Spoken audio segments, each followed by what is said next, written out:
எல்லாரும் கிறிஸ்மஸுக்கு ready ஆகிட்டீங்க. Christmas பற்றின இன்ட்ரெஸ்டிங்கான விஷயத்தை தெரிஞ்சுக்கோங்க. அமெரிக்காவில் இருக்க ஸ்டாச்சு ஆஃப் லிபர்ட்டி 1886 ஃப்ரான்ஸ் வந்து அமெரிக்கா கொடுத்த ஒரு கிறிஸ்மஸ் கிஃப்ட். 1980s பீரியடில் ரூபிக் கியூப் தான் பெஸ்ட் செல்லிங் கிறிஸ்மஸ் ப்ராடக்டாக இருந்துச்சு.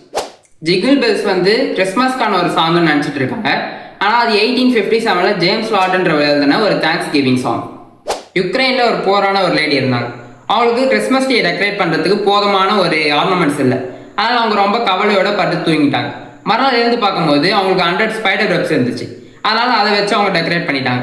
அதனால் இப்போ இருக்கிற யுக்ரைனியன்ஸ் அவங்களோட கிறிஸ்மஸ் ட்ரீயில் ஸ்பைடர் வெப்ஸ் இருந்துச்சுன்னா அது ஒரு குட் லக்கான்னு நினைக்கிறேன். எவ்ரி கிறிஸ்மஸ் நார்வே வந்து இங்கிலாந்துக்கு ஒரு கிறிஸ்மஸ் ட்ரீ அனுப்புகிறாங்க.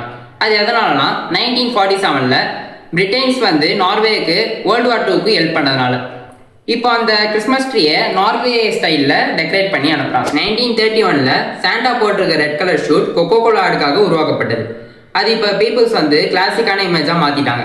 ஆனால் சாண்டா வந்து கிரீன், ப்ளூ அண்ட் ப்ரௌன் கலர்லையும் ட்ரெஸ் வியர் பண்ணுவார். கிறிஸ்மஸ்ன்ற பேரில் 2 ஐஸ்லாண்ட்ஸ் இருக்குது. ஒன்று இந்தியன் ஓஷன்லையும் இன்னொன்று பசிபிக் ஓஷன்லையும் இருக்குது. ஜூலியன் கலண்டர் படி ரஷ்யா, செர்பியா, இத்தியோப்பியானா ஜான்வரி 7 அன்னைக்கு கிறிஸ்மஸை கொண்டாடுறாங்க. I wish you merry merry Christmas. ஃபேமிலியோட ஜாலியாக என்ஜாய் பண்ணுங்கள். நெக்ஸ்ட் வீடியோவில் பார்ப்போம். டாடா பாய். இந்த மாதிரி யூஸ்ஃபுல்லான கண்டென்ட்டை தெரிஞ்சுக்க மறக்காமல் நம்ம பேஜை ஃபாலோ பண்ணிக்கோங்க.